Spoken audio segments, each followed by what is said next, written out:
Luiz Uner é um herdeiro da estirpe circense. Nasceu longe dos picadeiros, mas o sangue que corre em suas veias o fez reencontrar o circo na adolescência. Ainda menino, descobriu num baú de herança familiar o tesouro de sua vida, ou seja, as roupas, a peruca, a maquiagem e os sapatos do palhaço Cacareco. Por um tempo, assumiu o personagem de seu avô. Depois, se firmou com sua própria criação, Petit Gatão. Sua faceta clown o mostra pequeno e gigante, forte e frágil, trágico e sublime. Arte e contradição, como toda palhaçaria deve ser exercida. Palhaço, acrobata, cantor, ator, diretor, Luiz Uner é multitalentoso, é pura criatividade e atribui essa virtude às suas deidades e ancestralidades. Profundo conhecedor da sua religiosidade, o candomblé, é no terreiro que o artista reconecta-se com as suas essências naturais, culturais, espirituais e cósmicas. O inquieto e instigante Luiz Uner já se apresentou em circos e teatros por todo o Brasil, mas considera Ipatinga o seu palco definitivo. Um privilégio para o Vale do Aço poder assistir um artista tão completo e tão comprometido com a cultura regional. E hoje, no programa Contra a Regra, eu converso com Luiz Uner. Bem-vindo, obrigada por ter aceitado esse convite dessa conversa. Obrigado eu estou muito feliz, lisonjeado com esse convite. Você sempre buscando contar as nossas histórias de forma muito linda. Sim. Muito feliz mesmo, obrigado. Obrigada. Então, conta pra gente um pouquinho de onde começou, né? Como é que veio essa história aí de você entrar no mundo da arte? Eu sou a quinta geração de uma família tradicional de circo. A família Campos, que é militante de uma trajetória em vários circos e teatros do Brasil, né? Eu sou neto de palhaço, bisneto de palhaço, sobrinho de palhaço, filho de contorcionista, filho de acróbata. Então, a minha família toda, de parte de mãe, veio do circo, né? Começou lá com o meu bisavô, que entrou para o circo para poder vender pipoca, maçã do amor, né? Ele já dizia que os avós dele já eram de circo, ou seja, a geração já estava bem. E ele se tornou palhaço, constituiu família, e aí teve vários filhos e filhas, e aí nasceu meu avô, né, que aprendeu ali a arte da palhaçaria, do circo, na família, né? Trabalharam em vários circos do Brasil, e aí depois meu avô cresceu, constituiu família, né? E é interessante essa história porque meu avô conhece a minha avó na cidade de Carangola, Minas Gerais. Sim. Ele era palhaço, ela estava na plateia assistindo o espetáculo e ela estava com uma amiga dela. E aí vários artistas apresentando números incríveis, com aquelas roupas mais justas que mostram os músculos, mas ela gostou foi do palhaço. Sim. E aí no final, o palhaço, que já estava de cara limpa, que era meu avô, veio para conversar com ela. Ela disse, desculpa, é que eu estou esperando o Cacareco. Ele falou, mas eu que sou o Cacareco. E aí eles se casaram então, e aí tiveram duas filhas e um filho, né? A minha mãe foi a primeira, é a mais velha, que também fazia números no circo, era contorcionista e fazia número de equilibrismo com a minha avó. E a partir daí, meu avô tinha um sonho, na verdade, de ter um filho, que tinha já a minha mãe e a minha tia. E então, numa brincadeira de família, minha avó falava para ele, ô Wilson, vamos parar de circo, vamos parar de trabalhar em circo, porque ela era da cidade e ele era do circo. Ela tornou-se circense, né? E aí, depois de um tempo, ele falou com ela assim, se você me der um filho homem, eu paro de circo. Imagina se ela teria como escolher, né? Mas, coincidentemente, nasceu o próximo filho homem. E aí ele, cumprindo a promessa, né, de parar de trabalhar em circo para viver numa cidade, levar uma vida, né, mais comum, né, menos cigana, menos nômade. E aí eles pararam de trabalhar em circo e ele descobriu que no interior de Minas tinha uma empresa chamada Usiminas que estava contratando, naquele tempo, motoristas de carreta. Foi então que eles se mudaram, no início da década de 80, para Ipatinga. Olha só. E meu avô passou a trabalhar na Uzi Minas e montaram no fundo do quintal uma escolinha de circo que atendia as crianças ali do bairro, no Iguaçu. E a partir dali eu nasci no meio dessas coisas, dessas histórias de circo, no meio do baú do meu avô Cacareco, que tinha ali um monte de traquitanas dele. E naquele universo do circo eu me formei, eu me nasci. Eu me nasci é ótimo, né? Eu me formei ali naquele universo e é isso. O início foi mais ou menos assim. E aí, o que mais te chamava? E qual o próximo passo, assim? A partir disso aí, você foi para... Eu me lembro que, quando criança, todo sábado, o meu avô, ele não trabalhava no sábado de manhã, era o momento dele. Ele tinha um baú vermelho, ele abria esse baú e ali tinham ferramentas do trabalho dele. Como era um baú bem grande, um malão, que ele chamava de malão, tinha ali ainda algumas coisas do Cacareco. Eu me lembro que tinham perucas, tinham sapatos de palhaço, né? E ele me contava muitas histórias. Ele me colocava sentado nesse baú e eu ficava mexendo nas coisas dele e perguntando, né? O que era cada coisa. Às vezes ele me dava uma ralhada ali porque eu estava perguntando demais e às vezes ele me contava a história. Essas histórias eram as reprises de palhaçaria, as esquetes curtinhas que os palhaços apresentam no circo, que ele já estava ali me contando, interpretando, fazendo. Isso aí porque o palhaço chega e fala, não sei o que lá, uai, fazendo as gracinhas dele, né? Eu lembro que ele tinha um chorão, que era um aparelho que o palhaço coloca assim, com uma bombinha d'água, e aí quando o palhaço vai chorar, ele aperta essa bombinha e esguicha água na plateia, e meu avô fazia isso comigo, né? Só que ele deixava eu brincar pouco com o negócio. Ele já tinha largado o Cacareco de lado, mas gostava de guardar as coisas dele.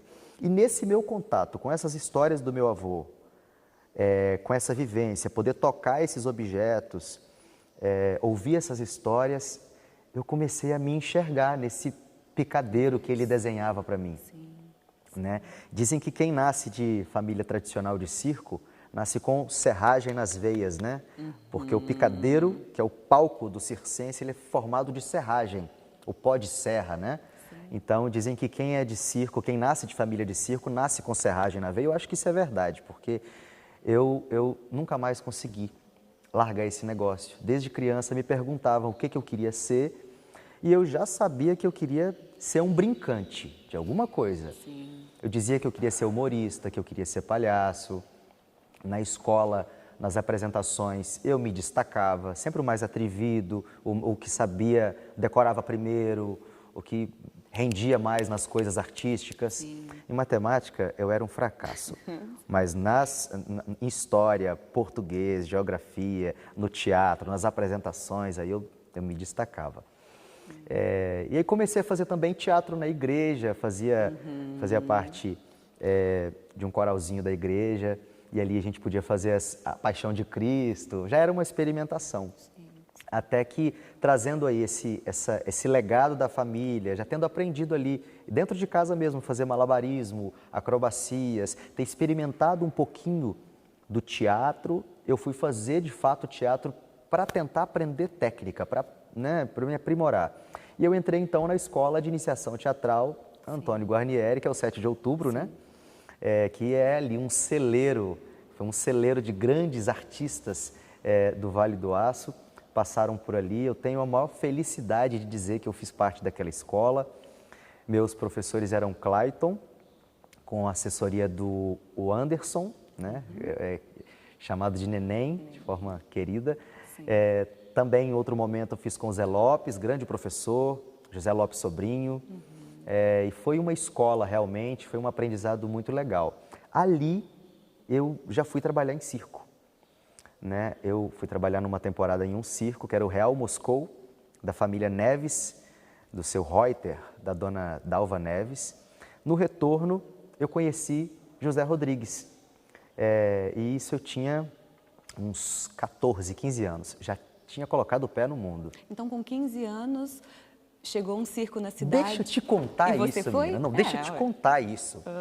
Eu pedi minha mãe para ir trabalhar nesse circo. Ele tinha passado por Ipatinga e foi para Valadares. E a minha mãe, ela, né, se comoveu por ela ser de família tradicional de circo, ela se comoveu com aquela história. E eu fui numa lan house, eu preparei um ofício sozinho, autorizando, e falei com ela, assina aqui. Ela assinou. Quando eu fui pedir a meu pai, ele disse que não. Mas eu também não morava com ele, eu não tinha muitos laços com ele, então resolvi, de fato, desobedecer. E foi. E foi a melhor coisa que eu fiz. Ô, desobediência boa, essa daí. Sim. Porque foi uma escola incrível. Só que, boca de pai e de mãe, uma hora acusa alguma coisa que vai acontecer. Sim. E de fato eu passei por algumas dificuldades, porque na minha cabeça era só o sonho de fazer, eu só me imaginava no picadeiro, nas luzes, nas plumas, o circo ainda tinha animal, eu gostava do cheiro do cocô do elefante, porque isso era tradicional para mim, tomar água da lona, sentir o cheiro da serragem molhada, eu queria viver aquele afeto que o meu avô cacareco tinha me ensinado, me falado, me ilustrado quando eu era criança.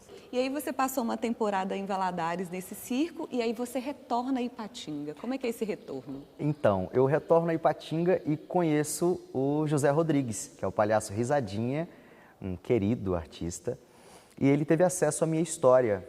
E o Zé tinha acabado de fundar um circo junto com a Casa da Esperança, chamava-se Esperança Circo Show. E ele me convidou para trabalhar com ele de professor de circo, lá nesse circo, da Casa da Esperança, coordenada pela dona Lúcia Valadão. E ela me aceitou, quando a gente chegou lá, ela falou, menina, sua história é bonita demais, venha trabalhar com a gente. Sim. E ali também eu pude experimentar um monte de coisas muito interessantes. Daí eu voltei de novo a itinerar com circo, fui trabalhar no circo Stankovic. Fiquei mais uma temporada e quando eu retorno a Ipatinga, eu já quis fazer o meu, porque eu já não me encaixava em alguns grupos de teatro, porque já estava tudo muito bem definido, né? Já tinha, por exemplo, Perna de Palco, tinha Santinhas do Pau Oco, Grupo Argumento, Híbridos, Farroupilha e tantos outros, tinha Darcy de Mônaco, as companhias de dança, cada produtor, cada artista já tinha sua companhia. E eu não conseguia me encaixar, como que eu faço para ter acesso, para poder participar desse processo aí? Então eu montei o meu. No início, fazendo festas e eventos, né, porque a gente ainda não tinha condições de alugar um teatro para fazer, então a gente matava as vontades artísticas em festas, eventos, intervenções, eventos corporativos.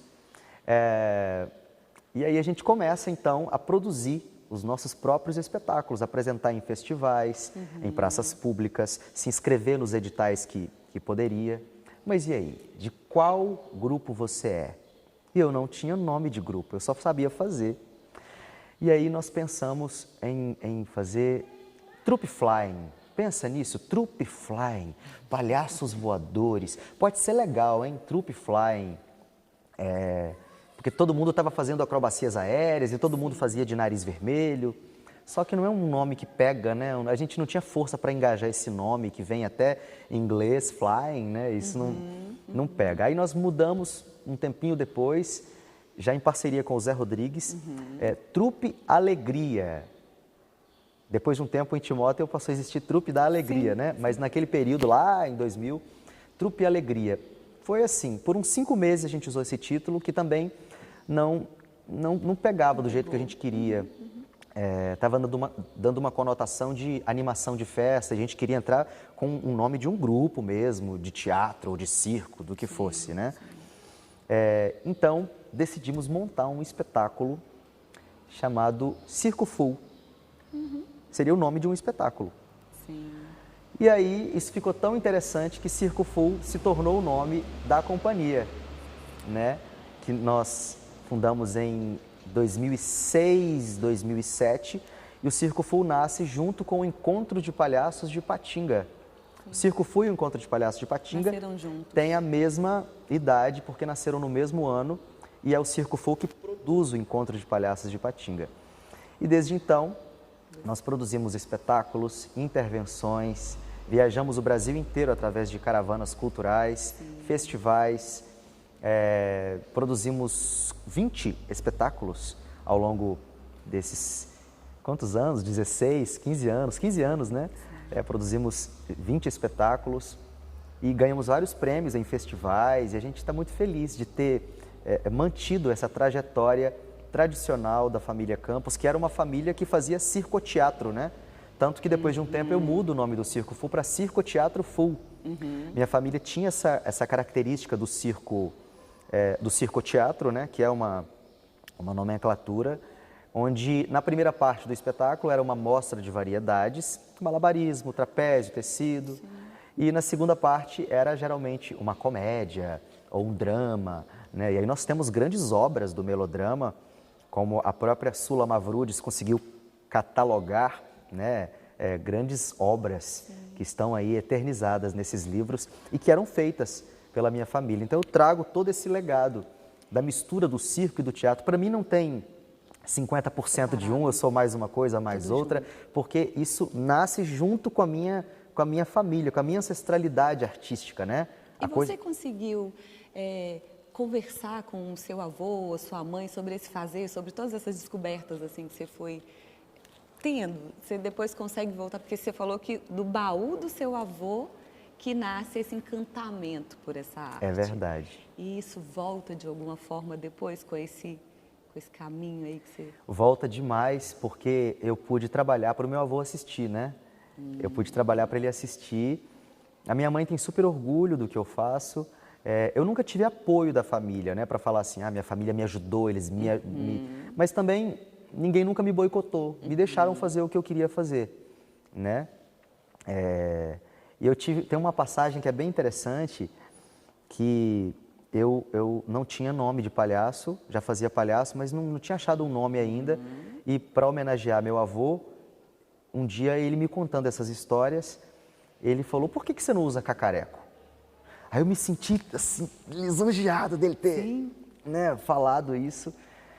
E aí, para homenagear meu avô, nessa minha busca de palhaçaria, eu comecei a pintar a cara igual ele fazia.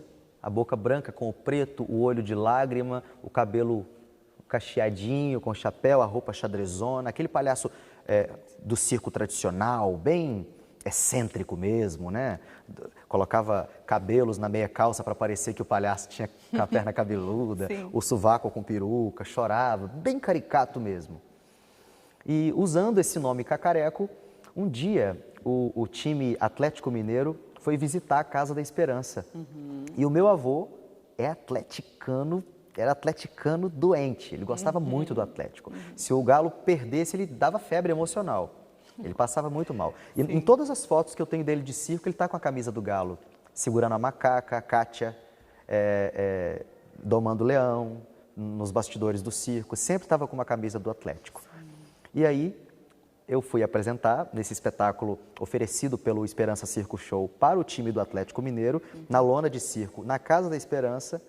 Liguei para o meu avô e falei com ele, vô, você não sabe o que vai acontecer, porque ele nunca tinha me visto de cacareco. Eu vou apresentar hoje de cacareco, fazendo uma reprise que você fazia, e esse é o primeiro convite. E ele já ficou muito feliz. E o segundo convite é que a plateia é o time do Atlético Mineiro. Ah, para, Luizinho! Para com isso! O time do Galo! Você vai apresentar para o time do Galo? Para com isso, rapaz! Eu não vi na televisão que eles vão estar em Ipatinga. Pois tá. E ele foi, sentou no meio dos jogadores que receberam ele, cumprimentaram ele, deram souvenirs do Galo para ele, toalhas, né?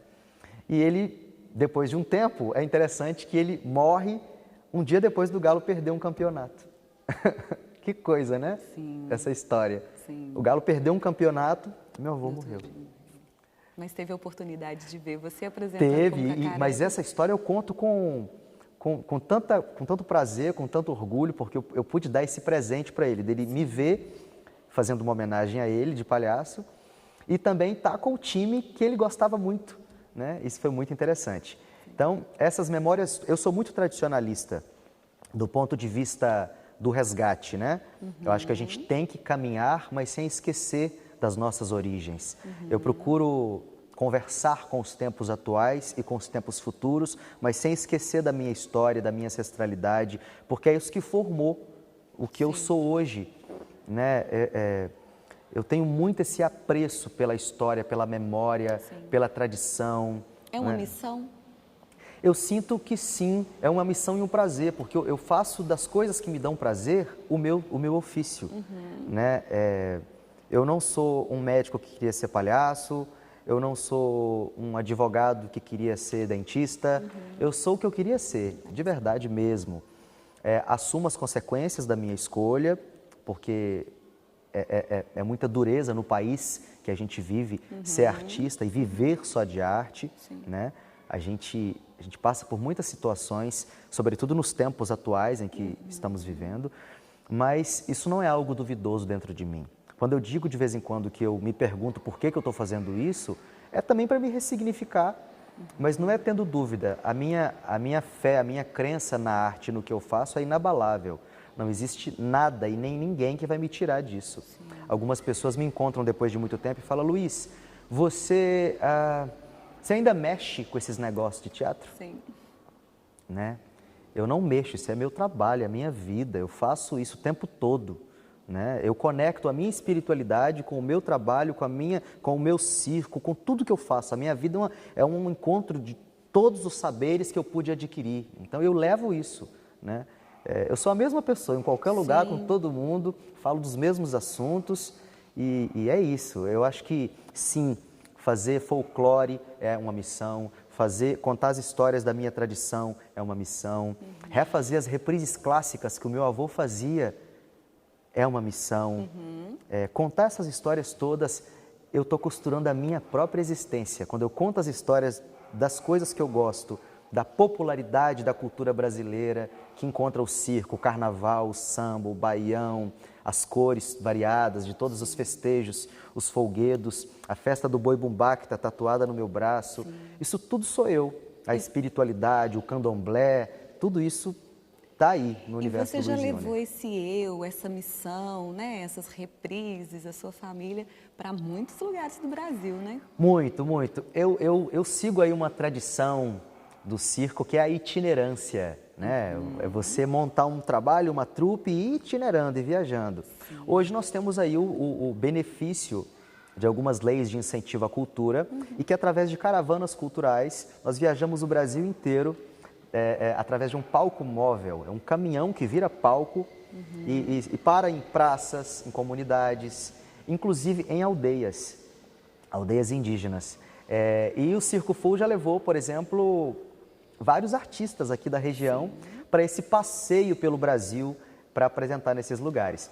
Felipe Fernandes, grande artista, viajou com o Circo Full, Léo Cussens, Didi Pérez, o Aleph também viajou com o Circo Full e alguns outros. É sempre legal contar essas histórias e levar gente com a gente para poder multiplicar esses saberes, né? Outro dia mesmo, eu estava me lembrando que o Circo Full foi a única companhia que se apresentou dentro de uma aldeia indígena numa cidade lá do Pará. Nós chegamos com o palco móvel e as crianças todas da comunidade assustadas. O que é aquilo que está chegando ali? Nós andamos de balsa, de barco para poder chegar nessa aldeia e ter o prazer de dizer que se o povo não pode ir ao circo, o Circo Full vai ao povo. A gente anda de caiaque, de barco, de escalé, vai a pé, mas a gente chega, a gente faz, né? A gente leva o espetáculo para as pessoas. E saber que para aquela comunidade indígena, que era onde a gente estava, nós éramos os primeiros a estar ali. Aquelas crianças, aquelas pessoas nunca tiveram oportunidade. Isso é muito grandioso, isso é muito maravilhoso. Que legal, né? Viajar o Brasil inteiro. Poxa vida. Mas o Circo Full decide voltar a Ipatinga. Por quê? Por que você volta? Eu vou roubar uma frase do Adhemar Coelho. Ele diz que gosta de viajar para ter o prazer de voltar para Ipatinga. Eu vou fazer das palavras dele as minhas. Eu sou daqui, eu nasci aqui. Você pode ir para todos os lugares, mas você tem que lembrar de onde você veio. Eu já morei no Rio, São Paulo, em outras cidades de Minas. E é sempre um prazer estar em Ipatinga. Eu acho que essa nossa região é linda, é rica, tem história, tem folclore, tem identidade, grandes agentes culturais, pioneiras e pioneiros brincantes, fazedores de tudo que você possa pensar. Nós temos aqui ao entorno dessa cidade uma floresta incrível, cheia de cachoeiras, um pôr do sol maravilhoso do alto dessas montanhas. Eu sou apaixonado com essa cidade, amo Ipatinga. As pessoas em outros lugares até falam, nossa, mas você fala tanto de Ipatinga. Tem um vídeo icônico da mala do Circo Full em cima de um barco no Rio Amazonas com o logo Ipatinga, Minas Gerais. Aonde a gente vai, a gente leva essa cidade com a gente. Grande parte do que eu sou e do que eu aprendi foi aqui. Então, embora eu trabalhe em grandes circos fora da cidade, faça grandes produções, trabalhe, viaje o Brasil inteiro, eu gosto sempre de voltar e beber da água desse pouso de água limpa.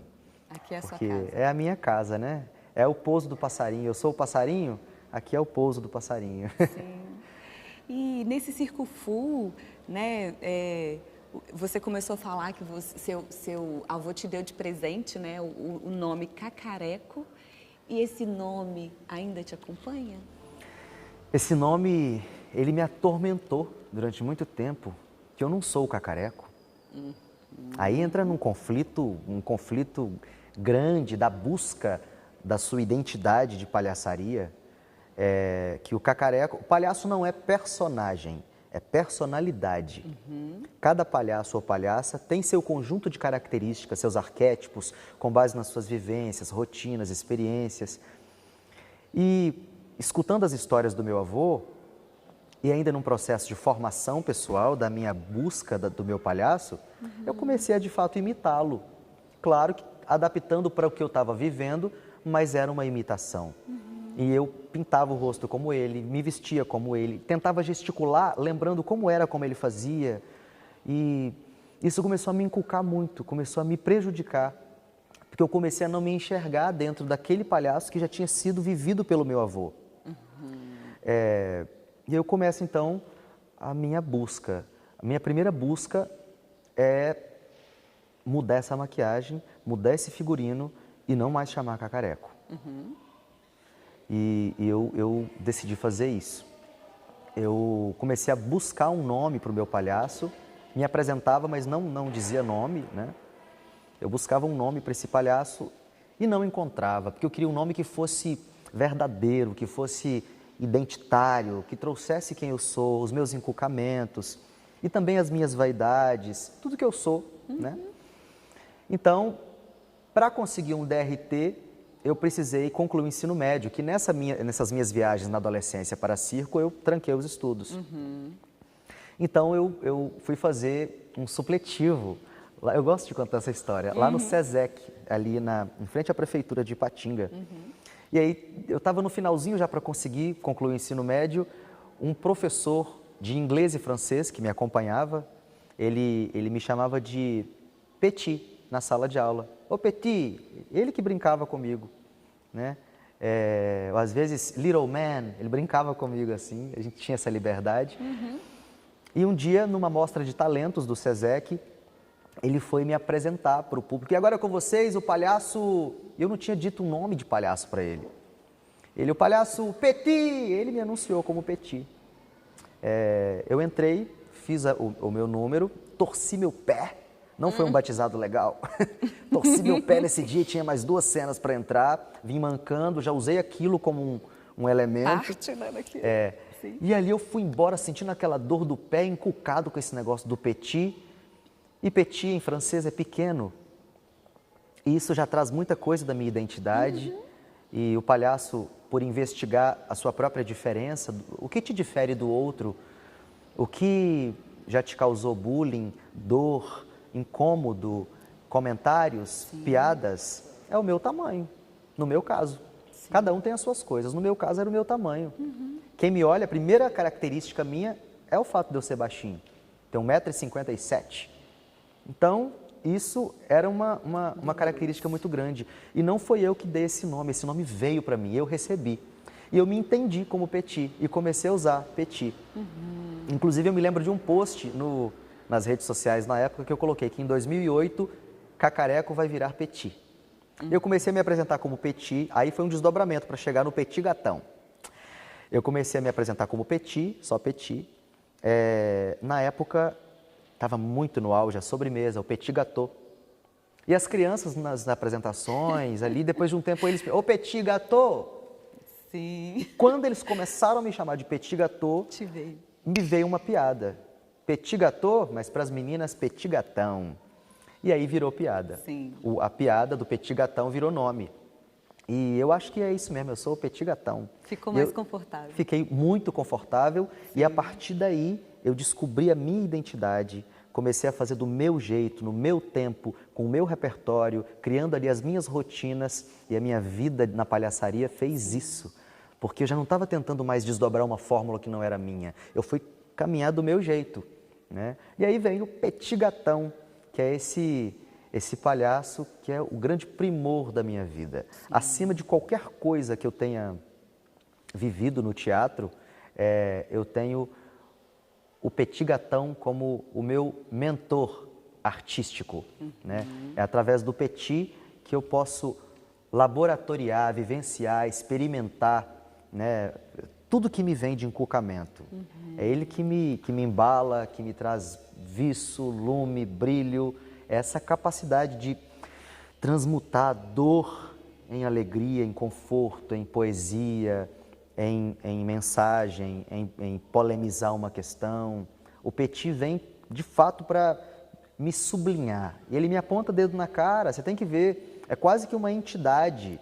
Ele me aponta dedo na cara, ele me mostra do jeito que ele quer. Às vezes eu penso em fazer de um jeito, quando a energia do petit se manifesta, é outra coisa, tem vida própria. Sim. Né? Embora seja eu mesmo, é o meu alter ego, é a minha, sou eu mesmo, é um lado de mim.